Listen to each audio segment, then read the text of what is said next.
Hi, my name is Megan Ward. I'm a doctoral researcher at Lancaster University's Faculty of Health and Medicine, and today I'll be presenting an overview of my research project, which explores the benefits of engaging in participatory arts activities for people living with dementia and their carers. This is a case-funded project, which is in partnership with Theatre by the Lake, based in the Lake District in England. All of the images presented here were taken by me during fieldwork, and any participants will be referred to using pseudonyms. There are currently 50 million people in the world living with dementia. In the UK, we expect 1 million people to have dementia by the year 2025. Research suggests that about 1/3 of all people affected live at home alone, many of whom have had to stop their usual hobbies and interests due to their changing health circumstances and limited services. Approximately 45% of all people with dementia have said to not feel a part of their community. And while research is dedicated to investigating possible treatments and preventions for dementia, there is currently no cure and only limited pharmaceutical interventions available to temporarily manage day-to-day symptoms. Given the limited biomedical options, there's growing recognition of the value of psychosocial and creative interventions to support people to live well with dementia. Theatre by the Lake is one organisation aiming to achieve this. Pictured in the centre of this slide, Theatre by the Lake is set in the market town of Keswick in the northwest of the Lake District. In 1999 it was built and it resides along the perimeter of Lake Derwentwater. It's surrounded by woodland, local western fells and peaks, as well as beautiful gardens, such as Hope Park. These are all the sights and experiences one may have on their way to visiting Theatre by the Lake, which has been hailed by The Independent as the most beautifully located and friendly theatre in Britain. As well as presenting their own theatre productions and hosting other performances and festivals, Theatre by the Lake staff have developed their own unique Living Well with Dementia programme. Part of the programme is called Setting the Scene. It is a series of creative sessions enabling people to share, create, and connect. This was the focus of our research project. Setting the Scene sessions are around 1.5 hours long. They run for 40 weeks of the year and are designed to be attended by both people living with dementia and their families or carers. The name Setting the Scene is a way of connecting the arts group to the wider theatre community. Sessions are facilitated with an improvisatory, in-the-moment approach and an all-embracing humour that is present throughout sessions. While the practitioners always have plans in place, they run sessions by gauging the responses of their group. Each session is based on a different theme and multiple activities, often comprising storytelling, art making, literature, music, singing and dancing, drama, games, and multisensory engagement with different objects and props. Activities are person-centered, designed around the needs, skills, and interests of their participants. Therefore, whilst based at a theatre, Setting the Scene is not entirely theatre or drama based, but is rather multi-arts.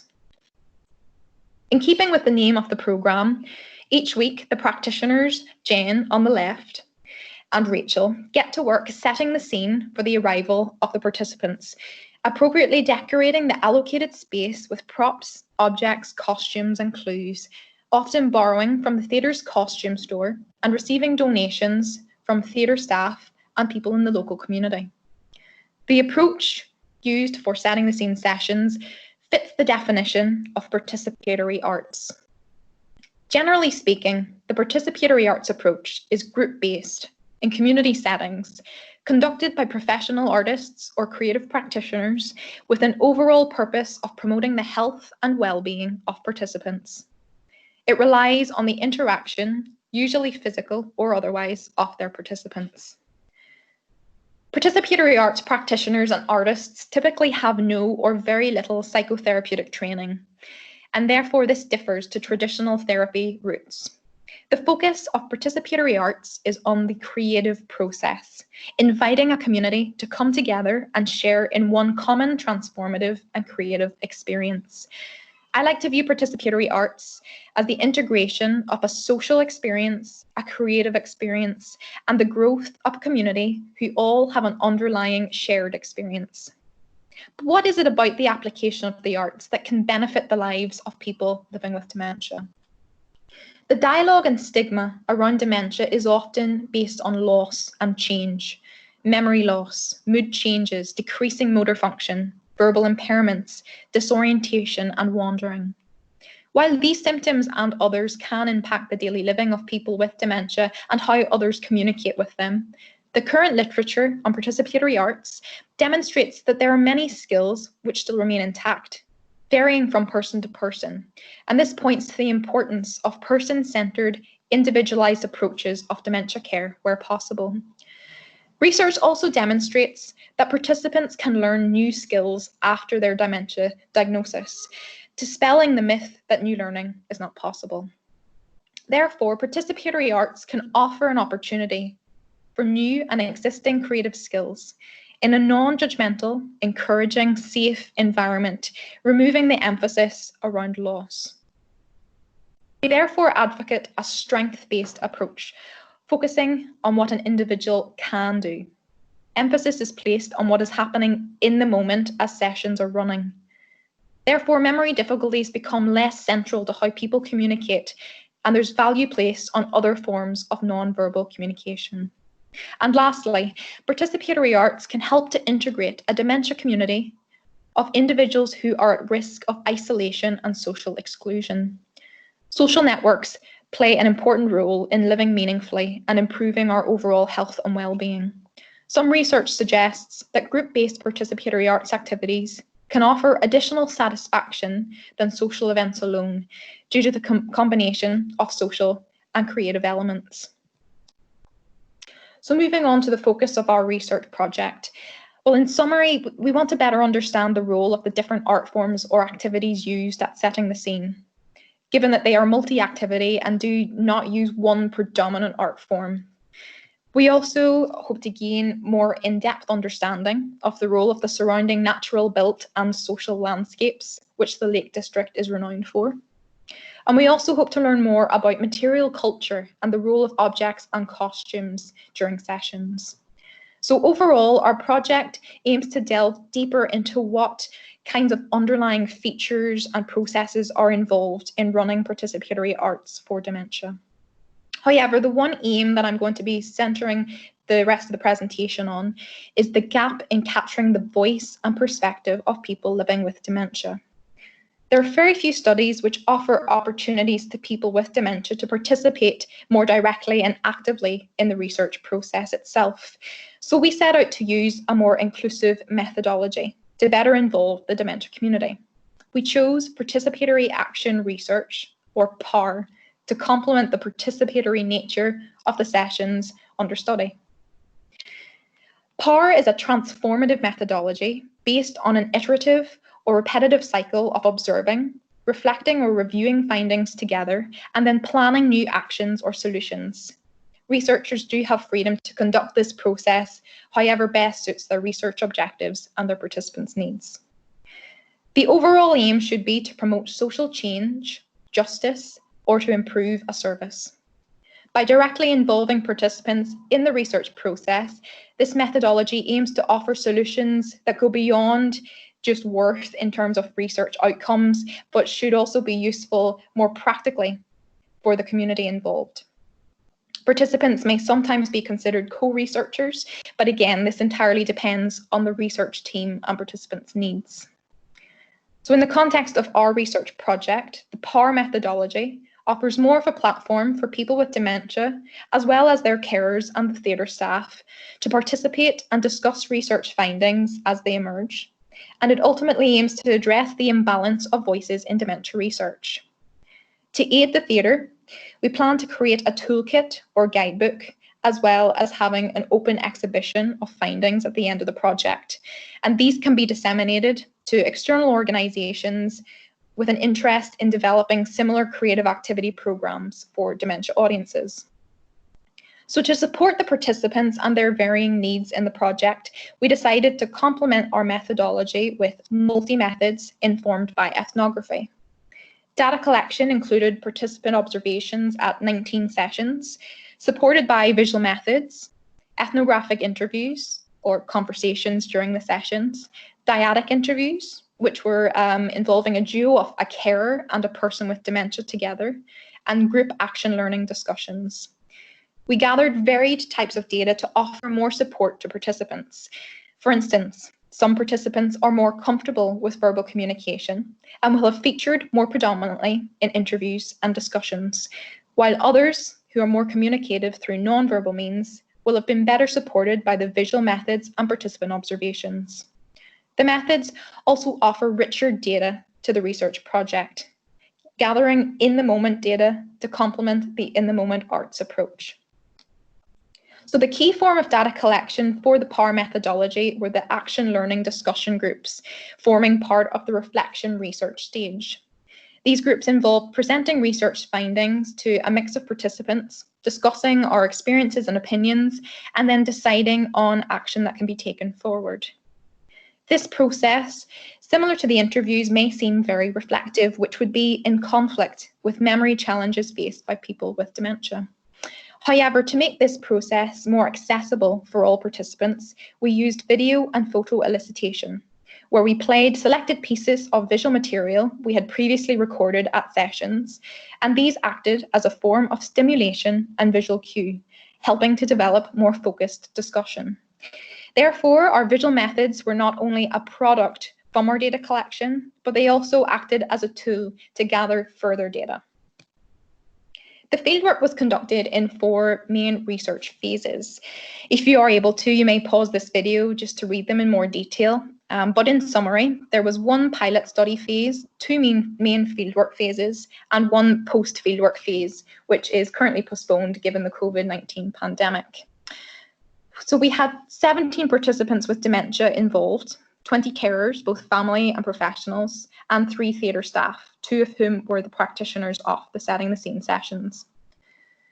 While our general methodology was pre-planned, our decisions emerged during the fieldwork and were informed by participant and practitioner feedback. And these just happened to quite nicely fit into the 4 main phases. The pilot was a brief action and reflection experience where participants could test materials and methods. And then the 2 main middle fieldwork phases were structured in the traditional participatory action research cycle that was previously shown. So now to end the presentation, I'd like to run over 3 areas of preliminary findings, which hopefully demonstrate the usefulness of employing a POWER methodology and our chosen methods to this research topic. For now, I'll be referring to these themes as elevating voice, balancing voices, and beyond voice. Given that we viewed communication as broad and multifaceted, encompassing both the verbal and the non-verbal, we used the term voice to define any way in which participants communicated, interacted, or engaged with each other or an activity. Although our analysis is still ongoing, we are finding that it's less a case of weighing up different art forms and activity types against each other for effectiveness, and more about offering variety to satisfy the different perspectives, preferences, likes and dislikes of group members. The multi-arts approach offers more opportunity and choice. Some participants were more active during particular activities, such as singing or dancing. In interviews and discussions, participants shared their preferences, which often varied amongst people. However, what consolidates and unifies the group is the theme or topic chosen by practitioners. For instance, during fieldwork, conversations were often based on the session themes, such as summer holidays or love and marriage.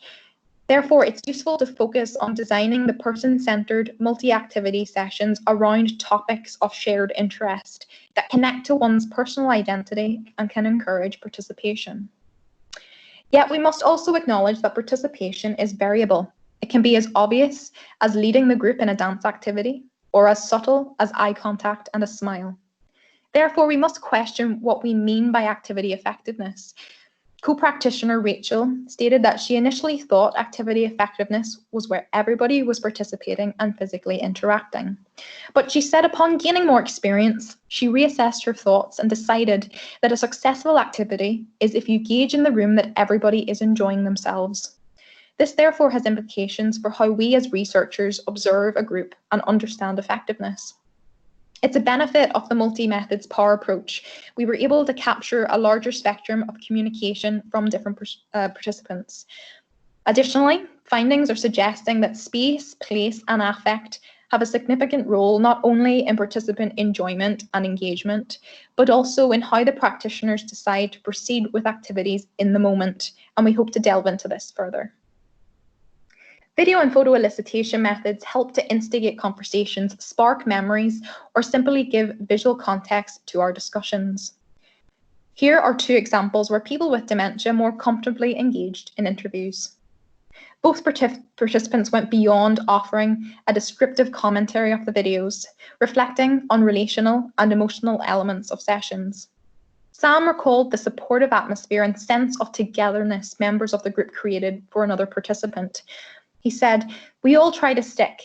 We're with her and everything. And we give her, come on, encouragement." Contrastingly, Harriet opened up about the relationships she observed in the group, the people who are connected. She compares them to her own personal circumstances of living alone with no close family, but with a newly found sense of purpose and belonging at setting the scene sessions. "I feel as though I wasn't there for my family in the same way that I'm here for other families." This reminds us that the person with dementia isn't always the cared for individual, and that the arts activities can offer them more independence and autonomy. In both cases, participants demonstrate why video elicitation can help to adapt traditional research methods and renegotiate the voice balance in interviews. While the presence of supportive family members often aided the process, we still occasionally experience the common challenge of balancing the voices of different participants. This usually happened with partners in interviews. So on a positive, this supports the reasons for using innovative, unconventional research methods for participation of people with dementia. And it also demonstrates then the role of the traditional interviews to give carers an opportunity to speak and share. Furthermore, findings highlight the potential of participatory arts to offer a kind of joint respite for partners.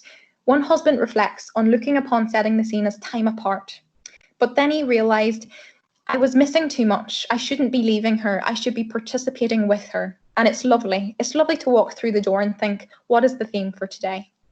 It is clear the activities can be just as meaningful and important to carers as they are for people with dementia. It was occasionally observed during art-making activities, however, that some family carers could become more outcome-orientated on creating an aesthetically pleasing finished product, instead of adopting the practitioner's focus on the creative, no right or wrong process. This sometimes led the carers to telling their partners that they were doing something wrong. This challenged the underlying intentions of the sessions and of the POWER methodology to create a supportive network for people with dementia. This does need to be carefully negotiated, however, given that it was only observed with family carers, and it may indicate the daily challenges, the lack of support, and the general strain that dementia care can place on a relationship. This has therefore influenced the setting the scene toolkit we'll be designing, and we're now keeping family carers in mind, given that new members arriving at setting the scene could arrive at any point in the year, and therefore don't receive any training or additional background information on the approach taken. So hopefully these materials can be more informative. Lastly, the props and the costumes used have shown to have a real importance in participant engagement. Props were often commented on or reached for over the table, highlighting the role of sense of touch and embodiment. They were also shown to have stimulated conversations between members and prompted the sharing of narrative memories connecting to participants' self-identities. For instance, the demonstrating of Tim's hand-carved walking stick from local Cumbrian materials. Objects and props play an essential role in the social network of the group and work as a vehicle to improve relations with others and with the research. Additionally, the practitioners, alongside other carers, demonstrated a strong awareness of participants' needs, and they chose props accordingly. POWER researchers should therefore remain mindful of the potential inspiration and role of one's setting and visual cues, and the expertise of practitioners as valuable POWER team members. So now some concluding thoughts. The Setting the Scene project supports previous studies which argue for finding more supportive methods of data collection and acknowledging the multiplicity of communication and voice of participants. Visual methods and material culture elevated the involvement of people with dementia, and the strength-based approach involved in the participatory arts complements that of PAR methodologies, focusing on what participants can do to improve inclusivity and enriching opportunities. Participatory arts can benefit both people with dementia and their carers, offering a kind of joint respite. And while there are inevitable challenges in dementia research and in balancing voices, it's important that we focus on the strengths and enduring skills of all those involved. These can be supported and enlightened through participatory arts, and they can also be through PAR research when designed effectively. Thank you very much for tuning in to listen. If you have any further questions, please feel free to contact me on my email address, which is m.ward4@lancaster.ac.uk.